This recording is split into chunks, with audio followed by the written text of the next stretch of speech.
Hello everyone, welcome back to another video. तो बहुत दिनों से मेरे मन में भी एक डाउट था और जो भी जूनियर बच्चे मिलते हैं ना, फ्रेशर्स, उनका भी एक ही डाउट था। मालूम है क्या कि भैया 8 to 9 CGPA कैसे मेंटेन करें। ठीक है, तो थोड़ा बहुत रिसर्च करने के बाद हमने एक ऐसे अपने फ्रेंड को ही ढूंढा है जिसका CGPA 9.1 है। तो सोचा हम उससे क्यों ना वीडियो एक बनवाते हैं, इससे आपका भी हेल्पफुल हो जाएगा बहुत सारा कि कैसे आपको भी नंबर बढ़ा के रखना है। मतलब कैसे भी आप इंजीनियरिंग कॉलेज में 8 से 9 CGPA आराम से स्कोर कर सकते हो। तो आपके लिए भी मैं उससे थोड़ा बहुत टिप्स लूंगा कि 8 CGPA आप कैसे मेंटेन कर लो। उसका तो 9.1 है ही, तो वो अपने बारे में कुछ बताएगा और आपको भी कुछ टिप्स दे देगा।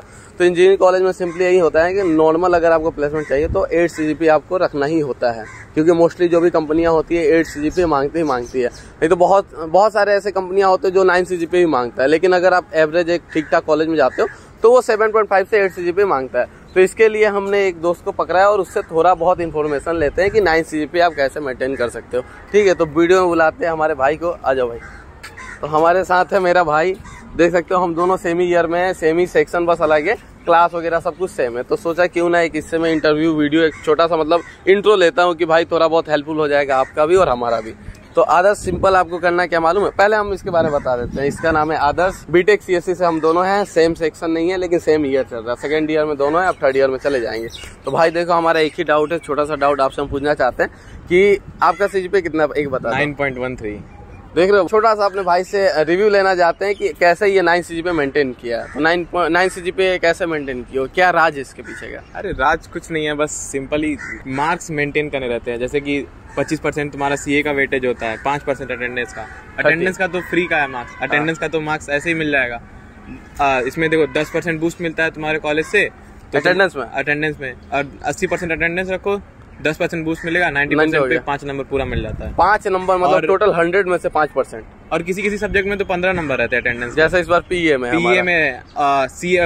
इंग्लिश वाले सारे सब्जेक्ट में, इंग्लिश वाले में भी 15 होते हैं। तो ये 1-2 सब्जेक्ट होते हैं जिसमें 15 नंबर मिलता है आपको, टोटल 100 में से 15% मिलते हैं मार्क्स पे। CA में तो ऐसे ही नंबर, CA में एक चैप्टर आता है, आराम से कर लो। 30 नंबर का CA रहता है, एक चैप्टर आता है, इजी हो जाएगा। एक CA में एक चैप्टर आता है, तो ये सब CA में एक चैप्टर आता है और सेकंड CA में 2 चैप्टर आता है। थर्ड अगर 2 CA तुम्हारे बढ़िया हो गए, मतलब 25 के अब आ जाएंगे तो वो 30 में से 30 दे देते हैं। एक और मजे की बात, हाँ, आपको बस 2 ही CA ठीक करना है। टोटल क्लास टेस्ट जो होता है वो 3 होता है, लेकिन ज्यादा नहीं, आपको 2 ही। देखो, एक रहता है कि मतलब एक CA में 20 से अब ला लो और एक CA में 25 से अब, तो ओवरऑल मिला के वो 30 में से 30 देते हैं। हाँ, तो CA में ये हो जाता है। टोटल 3 में से आप 2 कैसे भी ठीक कर लो, 2 पढ़ना इजी होता है। शुरू के 2 कर लो CA तो वो आसान होते हैं, 2 CA एकदम इजी होते हैं। और एक चीज आपको बता दे रहे, जो तीसरा CA होता है ना क्लास टेस्ट, वो बहुत टफ होने वाला है। तो सिंपली आपको करना है क्या कि पहला दूसरा CA आप अपना अच्छा कर लो, तीसरे के बारे में आप सोचो ही मत। ये हो गया। और इसके बाद बात कर ले, 30% तुम्हारा ऐसे हो गया। हाँ। MT भी इजी आता है, मतलब अगर शुरू के तुम 1-2 चैप्टर पढ़े हो तो MT आराम से हो जाता है। MT मतलब मिड टर्म, जो हाफ ईयरली एग्जाम होता है। MT में ज्यादा हार्ड क्वेश्चन नहीं आते हैं, इजी क्वेश्चन आते हैं, 20 नंबर के रहते हैं,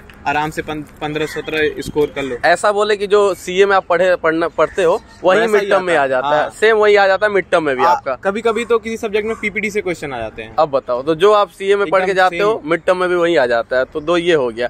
इसके बाद हम अगर इंटर्म के बारे में बात करें, ETP के बारे में, तो उसमें क्या पढ़ना होगा? इंटर्म में कुछ नहीं, वैसे वही सारे सिलेबस होते हैं, बस आखिरी के चैप्टर से ज्यादा आते हैं। मतलब जो शुरू के 3 होते हैं उससे थोड़ा कम वेटेज रहता है, लेकिन लास्ट 3 से ज्यादा क्वेश्चन आते हैं। तो मतलब 60% वेटेज तुम्हारा लास्ट 3 चैप्टर का होता है और 40% फर्स्ट 3 चैप्टर का होता है, ऐसा वेटेज होता है। तो इंटर्म में थोड़ा आपको मुश्किल का सामना करना पड़ेगा, लास्ट 3 चैप्टर पढ़ना पड़ता है। हाँ, तो इंटर्म थोड़ा हार्ड होता है क्योंकि लास्ट 3 चैप्टर जो होता है वो टफ होता है, तो वो पढ़ने में आपको थोड़ा मेहनत करना पड़ेगा। अगर मतलब CGPA चाहिए बढ़िया तो प्रैक्टिकल पे ध्यान दो। प्रैक्टिकल का क्रेडिट 4 होते हैं और उसमें CGPA ज्यादा बढ़ता है। हाँ, वेटेज जो होता है ना, उसका प्रैक्टिकल का वेटेज होता है कि 5 नंबर अटेंडेंस के होते हैं, 45 नंबर CA के होते हैं और 50 नंबर तुम्हारा ETP का होता है। उस पे तुम्हारा नंबर कटने का चांस भी नहीं है। हाँ। क्योंकि सारा कोडिंग क्वेश्चन है, अगर दोनों क्वेश्चन कर लिए तुम्हारा ऐसे ही आ जाएगा। देखो 10 नंबर शायद MCQ के होते हैं और 2 कोडिंग क्वेश्चन होते हैं। मेन तुम्हारा है प्रैक्टिकल। हाँ। प्रैक्टिकल में ध्यान दो, वो इजी हो जाएगा। जैसे प्रैक्टिकल में 2 तरह के क्वेश्चन होते हैं, 2 कोडिंग क्वेश्चन रहेंगे, 10 MCQ रहेंगे। हाँ। कोडिंग क्वेश्चन 10 नंबर के और MCQ तो 1-1 नंबर का होता है। तो अगर MCQ नहीं भी कर रहे हो तभी तुम्हारा 20 नंबर कोडिंग का हो जाएगा इजी। उसमें कोई नंबर कटने के चांस नहीं। एक बार टेस्ट केस पास हो गया तो खत्म कहानी, कोई दिक्कत नहीं है। नॉर्मल अगर आप एग्जाम देते हो तो उसमें क्या होता है कि टीचर के ऊपर स्टेप मार्किंग होते हैं, मान लो कहीं एक भी गलती हुआ खत्म नंबर, 10 में से 7 मिला 8 मिला। लेकिन कोडिंग राउंड में क्या होता है ना, अगर हो गया तो अगर टेस्ट केस पूरा पास हो गया तो पूरा फुल 10 में 10 आपको मिलना है, कोई नहीं काट सकता कि राइटिंग खराब है वगैरह।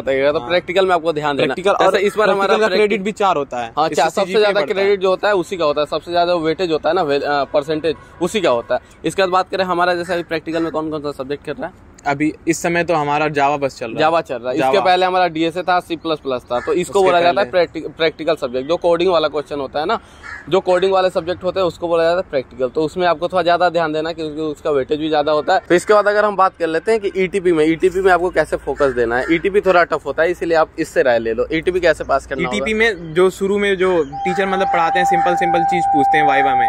और बाकी ईटीपी में एमसीक्यू नहीं आता। तुम्हारा सबसे बेस्ट ये है कि तुम्हारा जो 10 नंबर एमसीक्यू में कहीं नंबर कटने के चांस होते हैं वो तुम्हारा हट जाएगा। डायरेक्ट तुम्हें 20 नंबर पूरा उससे मिल जाएगा। कोडिंग से 2 क्वेश्चन रहते हैं, दोनों अगर पास हो गया तो बेस्ट है भाई।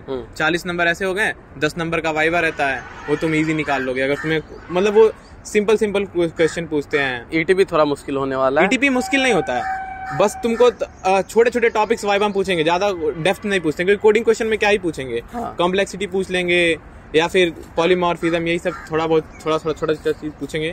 थोड़ा बहुत यही है, नंबर आपको गेन करना है, नंबर आपको ज्यादा लेना है। तो ये जो बोल रहा है प्रैक्टिकल, इस पे आपको ध्यान देना पड़ेगा। उसका वेटेज भी ज्यादा होता है, नंबर भी आपको ज्यादा मिलने वाला है। ये सब बताया ना, ये टोटल अगर आपको 9 CGPA लाना है तो इसके बाद अगर हम बोल दे आपको 8 CGPA लाना है या फिर 7 CGPA 8 CGPA आपको मेंटेन करना है, तो उसके लिए ज्यादा कुछ नहीं। जो पहले का 30 नंबर था ना अटेंडेंस और सीए, उस पे आपको पूरा फोकस दे देना है। 30% आपको वहां मिल जाएगा और पहले का मिड टर्म 10 नंबर आ जाएगा और ऊपर से मिड टर्म इजी है। तो आपका पहले 30 में से 25 आराम से आ जाएगा और मिड टर्म में से 10 आ जाएगा। तो 35-40 नंबर आपका आराम से हो जा रहा है। और इंटर्म 50 नंबर का था, उसमें से अगर आप 20-25 भी ला देते हो ना तो आपको ओवरऑल 7-8 CGPA बन जा रहा है। तो आपको बस इतना ही करना है 7-8 CGPA के लिए। हमारा भी इतना ही है भाई, ज्यादा इतना ही ध्यान देते हैं, थोड़ा बहुत ध्यान देते हैं, आ जाता है।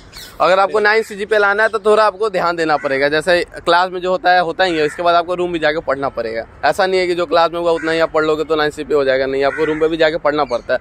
तो 9 CGPA वाले पूछो, रूम पे भी जाके पढ़ते हैं। अभी जाके रात को भी पढ़ना है। हाँ, पढ़ते हैं, थोड़ा बहुत रिवीजन करना पड़ता है कोडिंग का। कोडिंग क्वेश्चन सॉल्व करो डेली। प्लेटफॉर्म है Geeks for Geeks, hacker rank है, इस सब पे क्वेश्चन सॉल्व करो। फ्यूचर में अच्छा करने के लिए अभी से वो किस चीज पे ध्यान दे तो उनका फ्यूचर ब्राइट होगा, अच्छा होगा। कोडिंग पे, मेन कोडिंग ही है फोकस। कोडिंग रहे और डेवलपमेंट रहे बस। मैथ वगैरह तो रहा है तो मैथ वगैरह है तो ML में मैथ पूछते हैं, बाकी हर जगह मैथ उतना। मैथ में बस आप पास कर जाओ, मेरा राय यही है। मैथ में बस पास कर जाओ, पूरा फोकस एक ही सब्जेक्ट पे रखो। कोडिंग पे मैथ भी इजी है, अगर CA कर लो बढ़िया तो MT MCQ आता है। 9 CGPA वालों के लिए सब इजी है, लेकिन हमारे लिए मानो तो हमारे लिए मैथ भाई बहुत टफ था। हम कैसे भी बस मैथ जो है ना पास किए। लेकिन थर्ड सेम में क्या हुआ ना हमारे साथ, हमारा जो मैथ था बहुत अच्छे नंबर से पास हो गया। तो मैथ इजी नहीं है, अगर आप थोड़ा ध्यान दोगे तो इजी हो जाएगा।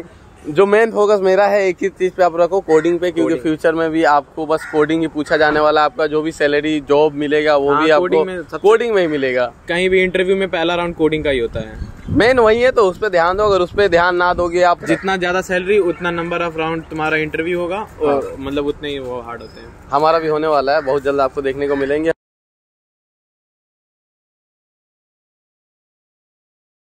तो बस वीडियो कहीं खत्म करते हैं। जो भी थोड़ा बहुत था राय दे दिया भाई ने। अगर आपको एलपीएस का डिस्काउंट कूपन कोड चाहिए तो नीचे जाओ, डिस्क्रिप्शन में मैंने एक कॉलिंग नंबर दिया है, आप उस पर कॉल करके ले सकते हो। एकदम फ्री ऑफ कॉस्ट है, आपके 1 रुपये नहीं लगने वाले। अगर साथ ही साथ आपको अगर कोई डाउट है ना तो आप उस नीचे दिए गए डिस्क्रिप्शन वाले नंबर पर कॉल करके कुछ भी डाउट हो क्लियर कर सकते हो। ये एकदम फ्री ऑफ कॉस्ट है, आपका 1 रुपये नहीं लगने वाला। तो बस वीडियो कहीं खत्म करते हैं। जिसने भी चैनल को सब्सक्राइब किया उसका दिल से धन्यवाद, जिसने नहीं किया कोई बात नहीं, आराम से करना। तब तक के लिए बाय।